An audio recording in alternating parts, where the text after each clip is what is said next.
If you say hard, difficult, or scary, that's go time. That's how you lead with every episode, and then you get unique stuff.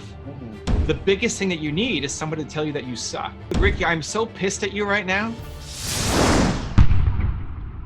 So kind of explain what the circle of potential is. So I'm on a mission to help untap human potential. I think everybody's got Michael Jordan level talent at something. Like everybody listening, you could be the best in the world at something. What is it?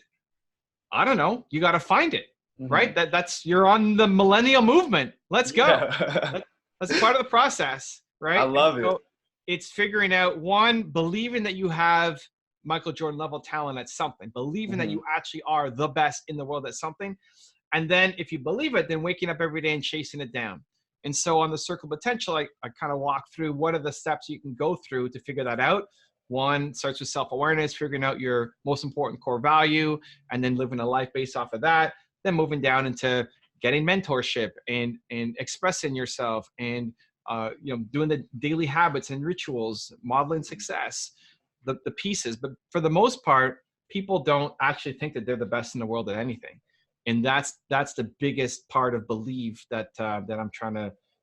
Why do you think, because I understand what you're saying, because you said, it's the most untapped human potential that we have. So why don't you think more people have the confidence, but everyone has that Michael Jordan ability in them? Does that make sense? Because who are you listening to? Okay. Who did you grow up with? Do your parents or teachers feel like they have Michael Jordan level talent at something? No, but they always push me to kind of be the best at what I be. No, and that's awesome. Yeah, and you have great parents, but for most, why most people, that's it. Who are you taking advice from? You're taking life advice from people who don't love their life. So I'm trying to plant a seed. I'm trying to be a force for good. I think, and maybe it's listen for your listeners. If Ricky every day is dropping fire that makes you believe in yourself more, awesome. Then listen to Ricky and his guests every day. Put that in your ears. I think most people settle because the people around them settled. And I think talking to millennial audience, so I was born in 1980. I'm the first year of millennials. So I'm the grandfather. Hey, I'm the you're elder. like the OG. You're like the OG of my generation. First, I'm the OG. Man. I was the very first millennial. And so where you are doesn't have to be where you end up. What your parents do doesn't have to be what you do. The difference is going to be what you start filling your head with. Most people would rather be entertained than educated. Most people would rather binge on Netflix instead of trying to make their life better. You run away from a life that you don't like instead of actually trying to make your life better. And then once you're on the right path of education, then, okay, what are you going to do? Let's see you take some action.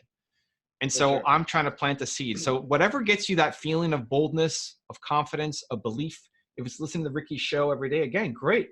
Put that in your ear every day. You need it. Because the influences that are in your life right now that are around you, chances are you are currently the most ambitious person around you, physically around you.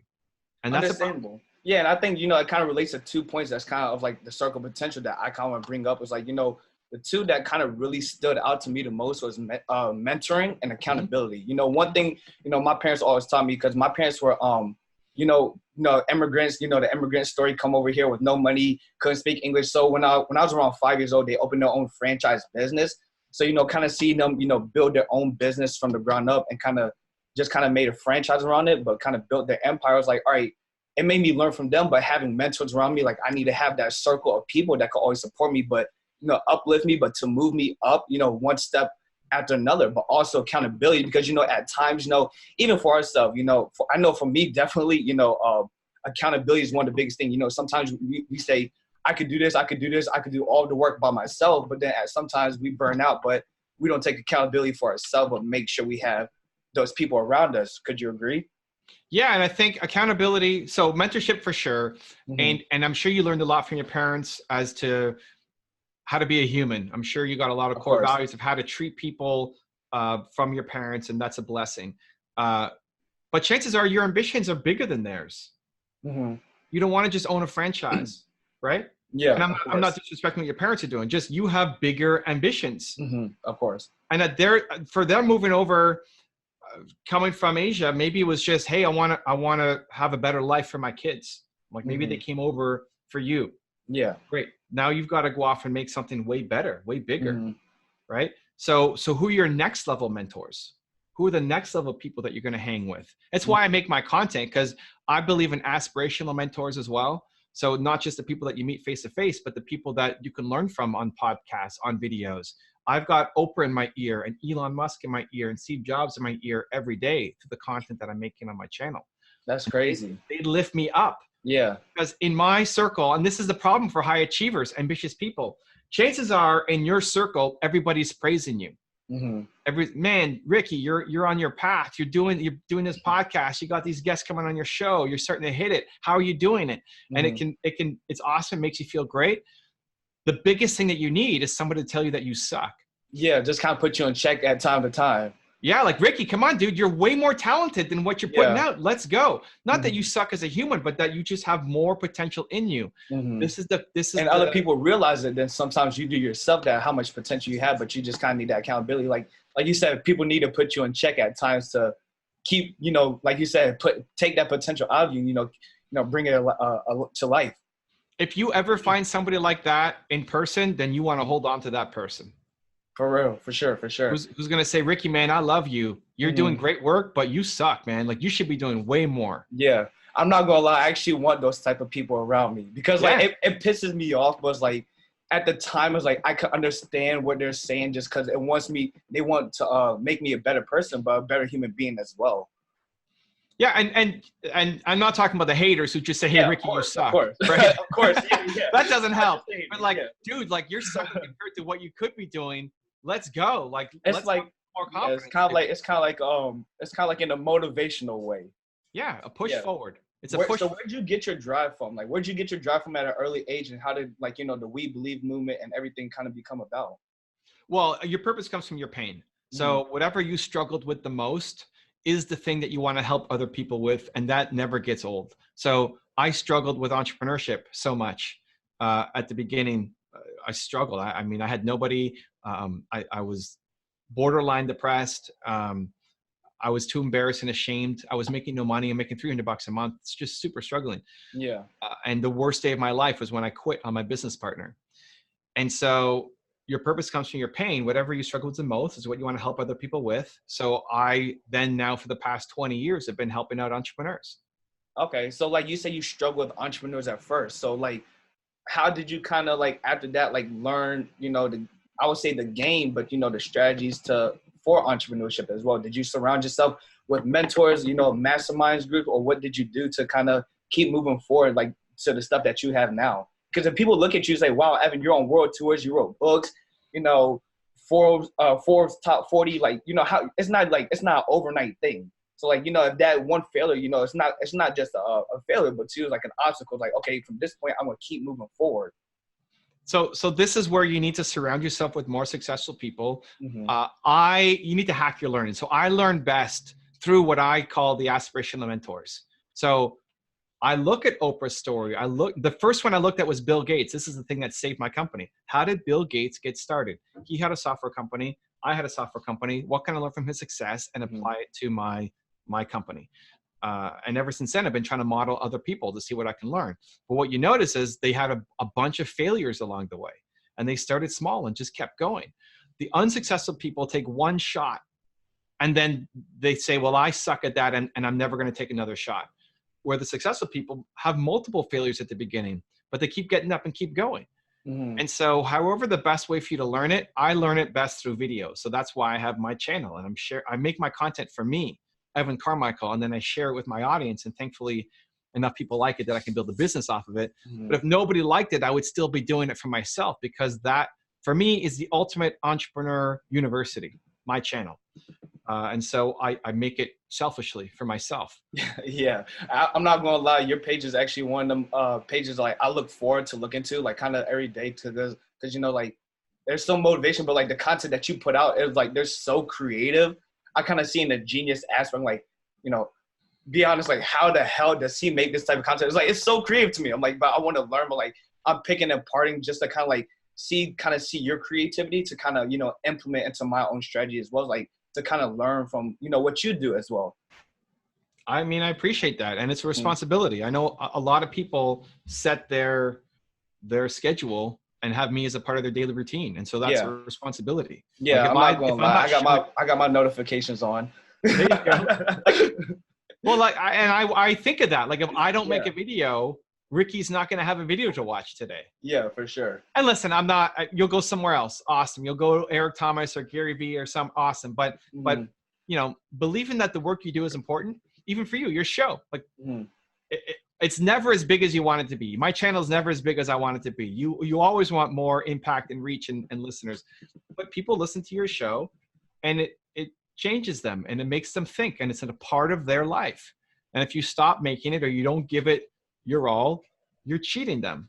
And that's the conversation I have in my head before I get on and start making videos. So with working with so many people, you know, what is, you know, one common characteristics that you see that they all share, you know, for others to follow as well? Belief is my one word, but I see it in all of the content that I'm making. The people who believe in themselves are the ones who go off and take action. It's why I'm trying to spread more belief. I just want to plant a seed. Some people are ready to hear the message and they go all in. Some people, they're really resistant, but you just plant a seed and then you start to crack that armor a little bit. Yeah. But sometimes that seed could take a long time, you know, to build up into a root or to a tree, because, you know, sometimes you can say, you know, Evan, like, all right, you could tell someone, like, even for me, it's like, hey, Ricky, you know, I believe what you're saying, but, you know, sometimes it's hard for the journey. You know, so how would you tell someone, you know, that has that type of mindset? I start with, you do hard. This is the thing that actually prevents a lot of ambitious people who are ready to hear the message. Why are you not taking the next step? Because you think it's hard. Okay, great. You do hard. You love hard. If you say hard, difficult, or scary, that's go time.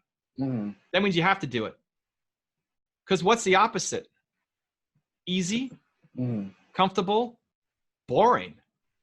Like, if you're never scared, that means you're only doing things that are inside your comfort zone. That are normal to you, and inside your comfort zone. And then you hate your life, man. That's most of America. Yeah. So you basically just kind of stepping out of your comfort zone, but just taking that risk. Like, if it doesn't scare you, then you're just staying in your comfort zone the whole time. Right. And then that starts to make sense. Okay, so now the next time you hear yourself saying difficult, scary, hard. It's like talking to a girl or making your first sale. It's like, once you could do it, it's like, oh, I could do it again now.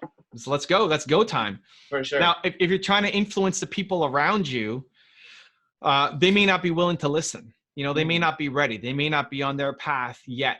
Yeah. The best thing you can do is not just come over the head and just keep hitting them and say, hey, you got to do this. And that will make them shut down. For sure. The best thing you can do is you keep doing your thing. And then you wait for a moment, because there's going to be a moment. If you keep doing your thing, you keep shining a light, you keep spreading positivity and optimism and opportunity and launching the millennial movement, right? You keep doing that. The people around you who doubted you, at some point, they're going to have a doubt in themselves, and they're going to come to you and say, hey, Ricky, man, I'm thinking about making a change. And that's when you strike. And that's when you start. And you keep putting out your stuff. Like, my stuff goes out every day across every platform. And people see it. Yeah. And it starts to infect them with positivity, just a little bit in micro dosages every day. Yeah. Sometimes you don't like, and I can kind of see your point, your message now, because sometimes you don't see the, you know, effect you have towards people until afterwards, until they start reaching out to you saying, you know, how much your content means to them in a way, you know. So here's the thing. At the start, if there's somebody really negative around you, I would limit access or exposure to them. Okay. Just to give you your own confidence to keep moving forward. Because if they're dragging you down, you can't let that happen. You're on a mission, right? Everybody listen. If you're listening to this show, you're on a mission. On a mission, right? You're on a millennial movement mission. What's up, man? You better be, or you're not listening by now. Yeah. You're tuned out. So you're on a mission. If there's somebody around you who's negative and toxic and is slowing you down, you need to either eliminate them or really reduce how much exposure they have to you. But ultimately, I want you to be able to stand in that room with anybody and have your gravitational force be so strong that they don't pull you down, you pull them up. Okay. Makes So sense. I inject myself with so much believe vitamin C every day that if you have a cold with your negativity and you're sneezing on me, I'm not getting pulled down. If you hang around me, you are going to believe in yourself more. Even So if really, jealousy is like a disease, basically, when people say that, for kind of for real. yeah, and it's insecurity. Like the Mhm. jealousy is based off of insecurity. They want more. And so it's not you rolling up and showing off your life. Of course not. It's from coming from a place of love and You know, compassion and optimism, understanding, of course, right? exactly. You know, one thing I want to talk about, this is kind of a new topic, you know, that I haven't brought on, but, you know, it's kind of something I've been having a hard time understanding, you know, but what does money mean to you? Because, you know, from someone that's in that aspect, you know, and that's in that realm, you know, you're an entrepreneur, you have all these credibilities, but for someone that's on their path, you know, to say, you know, I'm grinding, I'm hustling every day, but, you know, they want the money. They just want, you know, the short-term values. So what does it mean to you? But you could kind of shine light to, you know, younger millennials like me, for myself, but for others as well, to kind of take after, you know, from someone that's like you. So people usually have a messed up view on money. Mm-hmm. Some people think money is everything. Some people think money is the only thing that they're selling, you know, cars, and the next person that comes in, that's my next suit. The next person that comes in, that's my next, you know, backpack, or that's my next pair of sneakers. And that's the only way they're thinking.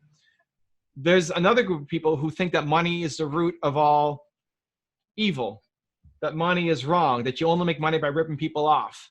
Mm-hmm. Neither is correct, right? Like neither are correct. Money is a tool, and a really valuable tool. Mm-hmm. You want to build a movement, you need money. Yeah. If you're a charity, you need money. You need money. It just can't be number one. So what I say about money is money needs to be in your top 5. You need to figure out, if you're launching a movement, you need to figure out how I'm going to make money. Mm-hmm. It needs to be in your top 5, but it's just not number one.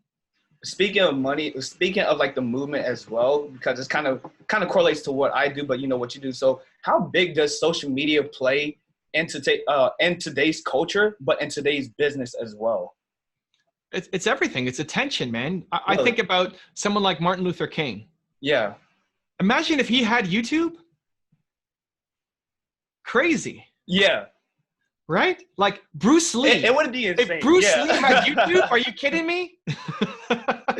Right? Yo, people would kind of watch his video all day just to learn, because, you know, one of his favorite things, you know, if I'm not scared of men who has 10,000 kicks and only practice once. I'm scared of men who has one kick but practice 10,000 times. You watch his video, just keep going back and forth. Like, all right, now I just kind of want to mimic him. Have you seen the little kid that does the Bruce Lee with the nunchucks in the movie?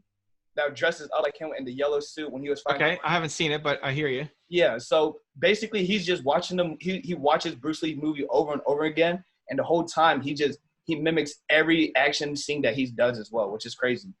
Dude, if Bruce Lee was around now, he would have an IRL 24/7 Twitch stream to follow him around. Like imagine Right? the impact he would have. It'd be crazy. It would be crazy.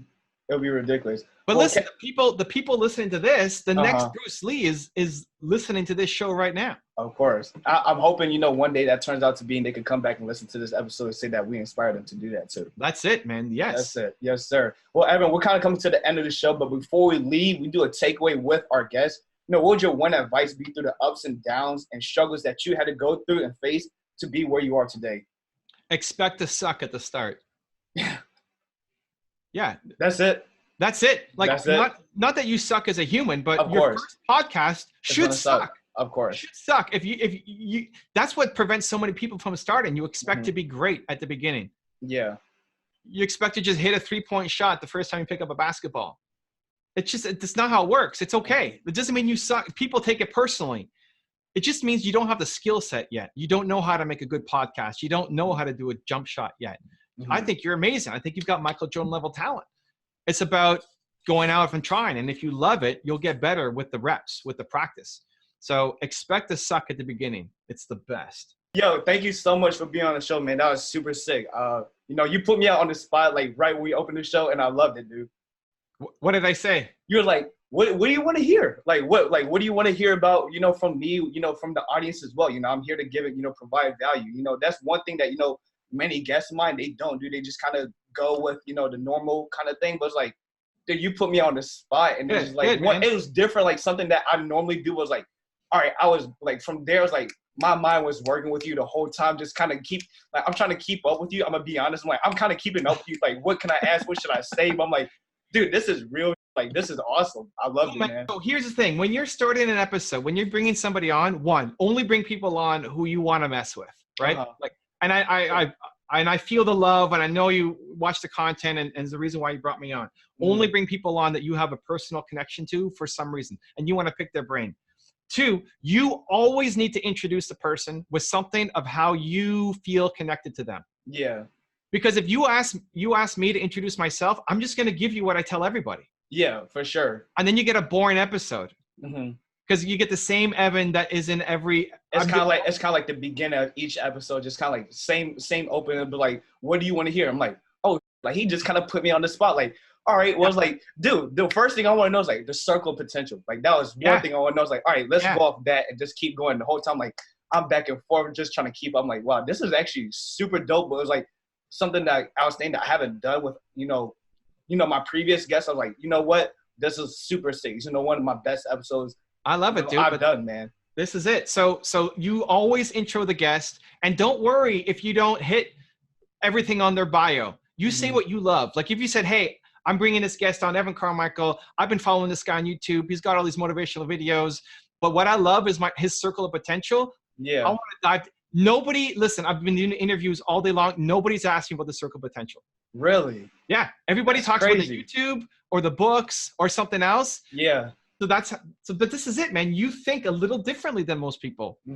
That's awesome. You want to lead into that. Thank you, man. Yeah. Thank you so much. So that should be the start. Like, here's why I love this guest who's coming on. That's one thing I wanted to kind of think about before, like, because we've been playing this episode for a while, and I know we couldn't make it work, but I'm like, what do I really want to ask him? I know he's been on so many episodes, but like, I want to make it something where it's like, kind of unique, but it's kind of brought to my attention. But, for my audience as well, like, that what really stood out the most when you brought that out was like people that I study as well, like Eric Thomas, Tony Robbins, Gary Vee, Dale Carnegie, Robert Kiyosaki, Napoleon Hill. So it's like their potential, like, how Napoleon Hill, he interviewed kind of basically everyone. It was like, that's how I wanted to kind of ask you in that perspective, like the potential of, the people, but what we have as well.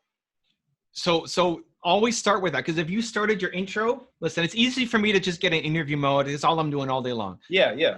So if you said, hey, introduce yourself to me, great. Okay, back into what I'm doing for every other podcast. If you started to say, hey, man, I love you because I watched the top 10 you did on whoever, Eric Thomas, and it changed my life. And I'm super curious about the circle potential. Let's dive into that. The first thing that's come to my head is, 1, this guy has done his research. And 2, I like the energy. I like this is totally different now. I appreciate it. Everything else that I've done. Well, but you only kind of half did it, right? Now I want you to go all in for your future guests to always set up that intro for them. So 1, only bring on guests that you actually want to mess with. 2, you do the intro and tell them why you love them and what you want to dive into. And then 3, what I would have loved is to make it more personal to you. What are you struggling with? What is Ricky struggling with? What are you trying to do? Instead of just making it about the audience, make it about you, and in helping you, we help your audience. For sure. So you say, hey, Evan, I'm struggling with, I don't know, I'm afraid to be in front of the camera. I'm afraid of reaching out to people. I'm afraid of whatever. Like, however you think that I can potentially help you and then your future guests, that's what you lead with. So I'm a huge fan of your circle potential. Here's the thing. I feel like I've got this talent, but I'm not living up to my potential. Of course, yeah. Help me, Evan, and figure that out. And so you make it selfish about you. It's a free consulting coaching session for you. But in that, it ends up bringing tons of value to your audience. For sure. I think that's one thing I kind of want to focus on. Like what you said about the circle as well. Is like, one thing, like you said, is struggling is like, I'm kind of like, I have a physical disability called Tourette's. And, I've been diagnosed with it since I was 16. I had 10 years prior that I never knew about. So when I was diagnosed, I was bullied in middle school, high school, elementary, but it was just a routine thing. That kind of, it brings a, depression side, but, you're kind of scared to be out and about in front of people. But now being able to be more open with my guests of, with my show, it kind of be able to, be more expressive, but, surround myself with people like, open up to you and tell you about it. It's different because, people like, they're more accepted about why I started a podcast because like you said, it's the millennial movement. I want to inspire people just because I have Tourette's, but inspire everyone else that, yo, go achieve your dreams. Fuck what everyone else says. Dude, Ricky, I'm so pissed at you right now. I'm sorry. I'm so pissed at you because here's why. Because we're out of time now. I got a jet. We are. But when I was growing up, like I had mini Tourette's. Really? Yeah, man. And I used to have all this weird stuff. Like I had all these facial tics. Yeah. Even now, like I twitch my ears sometimes. I had to like not step on lines on sidewalks. I would have all these crazy little tics. OCDs, yeah, tons of that stuff, man. And it really held me back and made me self-conscious growing up. And I don't think I have ever talked about that on anybody's show, really, ever. Oh man, Evan. And so I want to do this if you could. It would be so much appreciated. But I want to have like a sit down interview in person one day, like a future episode, where are you and based? do this. Where are you based? I'm based in South Carolina, Florence, South Carolina. I'm coming to South Carolina. Nina, when am I going to South Carolina? We're going to South Carolina though, right? Yeah, I don't know. Okay, dude, I'm coming to South Carolina next year. Bet. I'm doing my book tour. I don't know when. Okay. I don't know exactly. Pay attention to my Facebook or whatever. You'll see the dates. Remind me when it's coming up. Say, hey, Evan, I want to figure something out to do something in person. I'm the guy who had Tourette's. And we didn't talk about it. We didn't talk about it. I'm going to record it. I'm going to send you a video message on Instagram and send it to you so we could schedule and do that. Because that would be super sick, man. I would love that. But now, and then forget about me. This is what you do with every guest. Thank you, man. Yeah, thank you. Right? So like much. that's how you lead with every episode. And then you get unique stuff. Because you would have had a unique interview that nobody else would have got. Yeah, that would have been so. Thank you, man. That actually means a lot. And, kind of brought so much attention to me as well. Yeah. So now apply that model for every future guest. 1, you only bring people on that you love and want to mess with. 2, you do the intro and tell them why you love them. And then 3, you make it selfish about you, that you are asking questions that you want the answers to. And then your audience gains from that. Awesome. Sounds good. I'll definitely do that. Keep that in mind as well, too. I have this recorded, so I'm definitely going to keep replaying this over and over just to make sure. Post this. This is your whole podcast. I'm posting this. Yeah, I'm posting all of this as well. Good. Awesome, dude. Love it. Take care, man. Appreciate you. All right. Take care. Cheers. If you have a podcast or interview show and want me to be a guest on it, I have 2 options for you. There's a link right there next to me. Go click it, and I look forward to being a guest on your show.